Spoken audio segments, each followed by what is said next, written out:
Eu penso assim. Não se incentiva o progresso e nem se implanta bases morais liderando hordas para destruir congressos ou prédios, seja eles quais forem.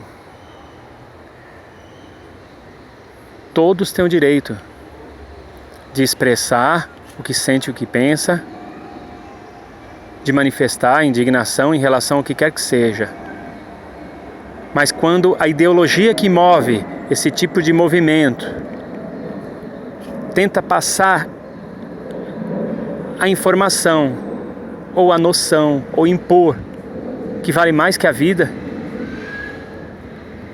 então nós temos uma patologia de alma, porque nenhuma ideologia vale mais que a vida, nem mesmo a vida de um simples vegetal. Então, está mais do que na hora dos religiosos e espiritualistas, porque são coisas diferentes. Tem religioso que também é espiritualista, mas são coisas diferentes. E pensadores e todas as pessoas que formam opinião ou trabalham com a difusão de opiniões, pôr a mão na consciência e debater sobre a imposição da agressividade e da falta de diálogo como forma de negociação, porque isso não é negociação. Não existe diálogo onde há intolerância. E essa intolerância geralmente vem de uma insegurança interior. E a insegurança interior leva à falta de paz, seja ela interior ou exterior. Então a melhor forma de negociação é sempre o diálogo. Eu sou pela paz. E tem até uma passagem de um salmo, se não me falha a memória, o Salmo 38, que diz: eu sou pela paz, mas quando falam em paz, eles são pela guerra. Eles quem? Eles quem? Porque às vezes, é isso que a gente tem que ver, quem são os inimigos da paz. Eu conheço, eu já tive a oportunidade de visitar vários lugares e há países que têm uma estrutura beligerante, porque se ele não adotar aquela postura beligerante, ele não sobrevive. Então veja bem, para ter paz ele teve que se preparar para a guerra. E tem um ditado que diz, né, em latim até: si vis pacem para bellum, se queres a paz, prepara-te para a guerra. Porque, como diz na Cabala, esse mundo não é um mundo para você vir aqui e achar que não vai ter problemas, achar que não vai estar sujeito a vicissitudes, que você vai ter que resistir muito. Nem que seja o vício de ver Netflix ou algum tipo de programa de TV. Então você já dá para perceber que esse plano aqui não é um plano muito simples, não. E detalhe, há espíritos que vão ainda reencarnar aqui sucessivamente, estão aqui na Terra e vão voltar, e quando vão para o mundo espiritual, ficam em ambientes, colônias ou cidades muito parecidas com a Terra, tem os mesmos tipos de comércio, produtos, ofertas de serviços e até os mesmos tipos de problemas, como criminalidade e tudo, porque eles não conseguem ficar distante do que a matéria oferece.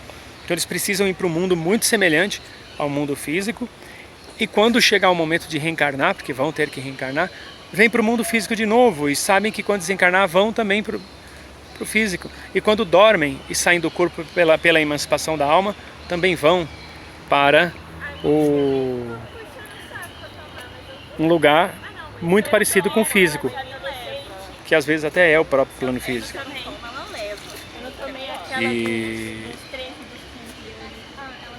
Então assim, está na hora de começar a parar para pensar. Que tipo de sociedade eu quero? Eu quero mesmo progresso?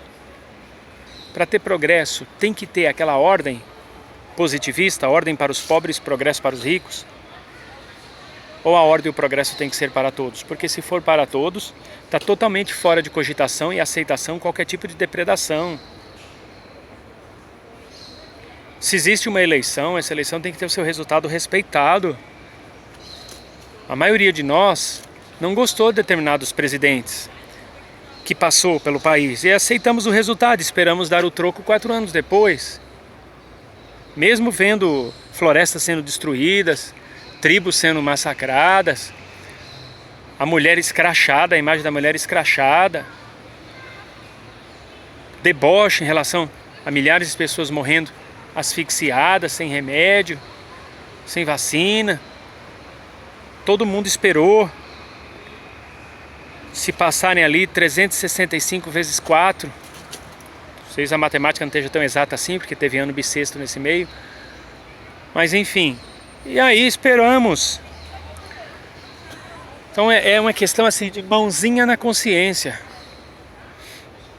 Eu não consigo deixar de ver, mesmo essas pessoas que fizeram o que fizeram, e quem está vendo esse vídeo sabe do que estamos falando aqui, eu não consigo deixá-los de ver como meus semelhantes. Continuo vendo eles como meus semelhantes e oro por eles. Mas entendo que as instituições que respondem por uma nação devem tomar providências muito sérias. Porque se vocês repararem, se vocês já viram algum país por aí no mundo, não estou falando de nenhum país em específico, né? Eu ouvi dizer que tem um país no planeta Terra que invadiram o Congresso lá e quebraram tudo, invadiram também um órgão judicial, invadiram o Palácio Presidencial. Eu ouvi dizer por alto. Dizem, né, que tem um país aí em algum lugar do planeta que aconteceu isso aí. Se você reparar nas pessoas que foram presas, que são mostradas na imprensa, geralmente são pessoas com mais de 50 anos de idade, que já educaram dezenas de pessoas pelas vidas deles. Que tipo de educação essas pessoas não deram? Que tipo de juventude nós não teremos daqui a um tempo? O que eles não vão invadir, o que eles não vão quebrar? Porque os avós e os pais fizeram isso ali, afinal de contas, se não são avós e pais, idades para isso tem. Se você olharem lá, tudo gente madura, biologicamente falando, né? Madura espiritualmente nem um pouco. E detalhe que se acham os donos da verdade, só eles sabem das coisas, são os corretos. Então isso preocupa muito, porque gerações passaram pelas mãos dessas pessoas. O que elas serão capazes de fazer se os pais e os avós fizeram aquilo? Se filho de peixe realmente peixe é, então teremos aí anos difíceis pela frente, em termos de conduta humana. Aí quando vai ver, boa parte daquelas pessoas, além de ter seus cabelinhos brancos, isso os que já não resolveram cortar a careca, já porque o cabelo já nem tinha, rasparam o resto dos cabelos que tinha. Todos, a maioria tem formação universitária. Então assim, não são pessoas sem experiência de educação institucional. E aí, serviu de quê também? E boa parte delas tem religião e se dizem cristãs. Serviu de quê também? Então, se os anos não serviram de nada para torná-los melhor, se os estudos e os diplomas não serviram de nada para torná-los melhor, e a religião não serviu de nada, o que serve para consertar essas pessoas? O que vocês acham que elas fazem quando os espíritos delas saem dos corpos? Para onde vão? O que fazem no plano espiritual? Para onde irão depois que falecer? E quando reencarnarem, vão reencarnar em que situação? Que tipo de mundo eles vêm trazer? Ou que tipo de mundo eles estão deixando também para os reencarnantes?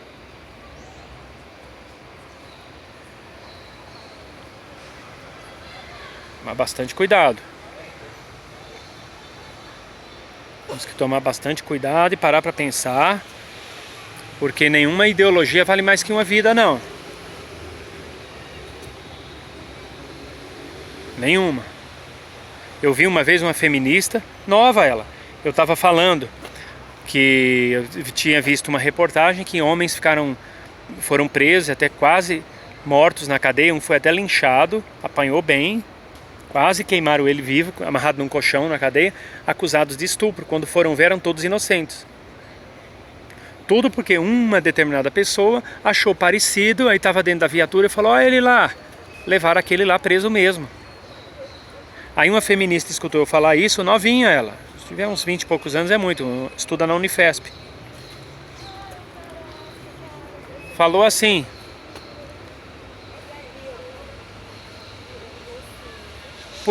falou assim, só o fato de ser homem já tem que passar por isso mesmo, tem que bater e perguntar depois.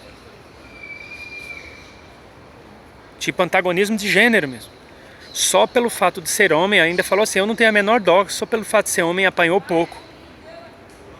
Eu falei, mas era um inocente, mas é homem. Ainda brincou, ainda deu risada e falou assim, comigo é assim, homem é assim, bate primeiro, pergunta... Com homem tem que ser assim, a gente bate primeiro e pergunta depois. Esse é o posicionamento da moça.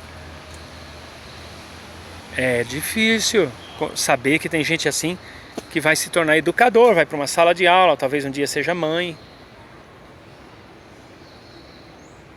Essa ainda se diz de esquerda. Mas tem as feministas de direita também, tem as... Todo extremismo, esses ismos são complicados. O termo ismo vem do latim, quer dizer sistema. Então toda palavra que você vê tem ismo no final, é uma sistematização daquilo. O prefixo geralmente é a ideia e o ismo é a sistematização, o movimento daquela ideia, convertendo aquilo geralmente, às vezes até numa ideologia, numa seita, enfim.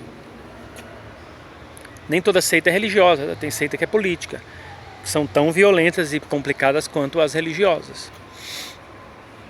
Eu conheci um louco que o sonho dele era dividir Guarulhos no meio. Se ele pudesse pegar um serrote enorme, separar Guarulhos no meio, ele faria. Era um movimento, ele queria fazer a todo custo um plebiscito para que tivesse a separação entre Guarulhos, Guarulhos virasse duas cidades e a parte do aeroporto, acho que para sentido São Paulo, sentido centro continuaria sendo Guarulhos, e parece que da rodovia Hélio Smith, sentido Rio de Janeiro, ia virar cidade de Cumbica. E ele conversava com você, contando as razões dele, e dizia assim, agora você já faz parte do movimento, hein? A semente já está plantada. E ele, na cabeça dele, ele achava que a partir dali você já fazia parte do grupo Cumbica Município. Você tinha que explicar, não, eu não concordo com sua ideia, não, agora já plantei a semente, você já é do Cumbica plebiscito. Eu não era, eu deixei bem claro. Aí um amigo meu falou, não, nem discute. Você é um louco. Graças a Deus, nunca. Eu já cheguei a ver aquele cidadão depois, algumas vezes. O meu contato com ele foi em 98. Mas só um contato só, isso nem foi com ele direto. Eu estava conversando com um amigo, ele parou, porque ele conhecia esse amigo em comum, falou as presepadas dele lá e já saiu achando que tinha convertido mais a seita de um homem só que ele pertencia. Aquele cara, eu acho que se ele pudesse, ele era capaz de matar e morrer para divisar. Acho que o sonho dele era ser uma espécie de prefeito. Acho que na cabeça dele ele ia ser o prefeito um doido. Aí saiu candidato a vereador uma vez, ele teve 28 votos. 28 votos, foi 28 mil não, em 280. Deve ter tido dele de mais 27 pessoas que talvez anulariam o voto. Falou, vou votar nesse doido para não dizer que joguei fora o voto. Então é complicado. E a gente, e você, quando tiver alguém sentado do seu lado no ônibus, ou começar a falar coisa que você não concorda, nada de balançar a cabeça só para ficar livre da pessoa, nem dar... Eu só dei uma risadinha para dar risadinha não. Cara fechada, escuta e simplesmente fala, seu jeito de pensar, né? Se você não quiser bater de frente, tem gente que bate. Seu jeito de pensar, né? Não, mas você concorda comigo? Não, seu jeito de pensar, né? E se a pessoa insistir muito, não, mas você concorda comigo? Pensa comigo, você está querendo me doutrinar? Você acha que eu não tenho capacidade de pensar com a minha própria cabeça? É isso que você está querendo dizer? Pergunta isso. Não foi isso que eu fiz, não. Porque dá a impressão que você está me doutrinando. Eu respeito seu jeito de pensar, mas não concordo. Mas respeito seu jeito de pensar. Não, mas então o que você tem para oferecer em contraponto? É aí que a pessoa quer o debate. As pessoas, elas querem... Se você não tiver com saco para debater, você só fala assim, eu não tenho opinião formada sobre isso.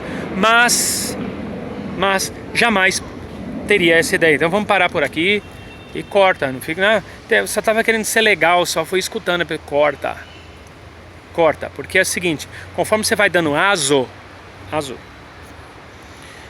as energias daquela pessoa vão se entrelaçando com a sua, vão se entrelaçando, e daí a pouco os obsessores dessa pessoa estão ali te acompanhando também. Então já corta. Antes de ser legalzinho, só dei uma risadinha pra ficar legal, só pra não passar a ideia de que eu sou o chato, o antissocial. Passa a ideia que for, e daí? Você tá tão preocupado assim com a sua autoimagem, por conta da sua vaidade, você vai deixar alguém te engrupir energeticamente? Engrupir mesmo. Aquela pessoa, ela tá com um grupo de obsessores, conforme você vai dando aso porque ela tá falando, os obsessores vão te enlaçando e vão te envolvendo, vão te engrupindo. Deixa não. Assim, vamos respeitar todas as pessoas, querer o bem, orar por elas. Mas isso não quer dizer que a gente tem que pensar como elas, concordar com elas, nem andar com elas. Você tem que ser você. Você tem que ser você. É igual dentro de um relacionamento, o marido e a mulher não precisam pensar igual. Eles têm que se respeitar, isso profundamente. Eles têm que se entender. E fazer igual uma amiga minha que disse que por mais que ela tenha desentendimentos com a esposa ao longo do dia, às vezes por uma questão de um apoiar o que o filho está fazendo, o outro não. Às vezes um quis gastar o dinheiro que guardaram com uma coisa, o outro achava que era melhor ter gastado com outra. Eu queria pôr um piso aqui nessa parte da casa, e o outro fala, não, é melhor pôr o telhado, e aí, enfim, no final das contas, aí tem um debate lá, fica meio de cara virada o dia inteiro, mas uma coisa que ela dizia, desde que antes de casar com meu marido eu já combinei, a gente pode até quebrar o pau, mas antes de dormir não pode dormir sem se falar, porque o outro dia é um outro dia, e eu não aceito dormir de cara virada. E assim foi esse acordo. Eles não vão dormir sem antes se falar, mesmo que tenham brigado de dia. Então isso significa o quê? Na simplicidade dela, o que ela quis dizer? Que o casal tem que ter entendimento. Teve uma discordância ali, mas outro dia é outro dia. Isso é bonito. Quem sabe se entre amigos também não fosse assim. Quando a gente não deu, eu lembro que uma vez um professor, já aposentado já, né, porque ele não era aposentado ainda, quando eu comecei a lecionar, ele ainda era professor, depois ele aposentou. Ele contou que uma vez foram para uma confraternização de fim de ano, numa das escolas que ele trabalhou, e tinha um professor lá que tinha um determinado partido político, e ele não concordava com esse partido político, e os dois acho que já tinham tomado umas cervejas, começaram a brigar, bateram boca feio, precisaram os colegas que estavam menos alterados partir para o deixa disso, para eles não brigarem, nunca mais se viram, que não deram mais aula na mesma escola, e já tinha se passado 20 anos e nunca mais tinham se visto.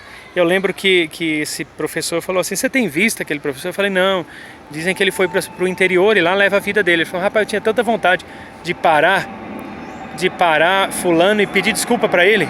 Rapaz, como eu fui tolo aquela vez, eu xinguei o cara, ele também me xingou, não precisava nada daquilo, se demos tão bem o ano inteiro, para no fim do ano a confraternização brigar e acabamos não nos vendo mais, cada um foi para uma escola.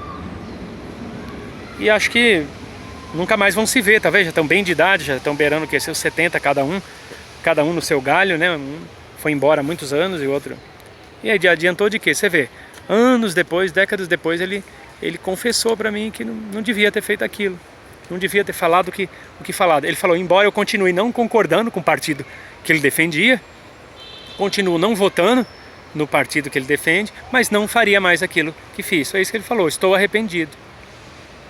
Então, olha quanta coisa você não fala e não faz, que o tempo passa e você fala assim, meu, que idiotice, cara. Que idiotice.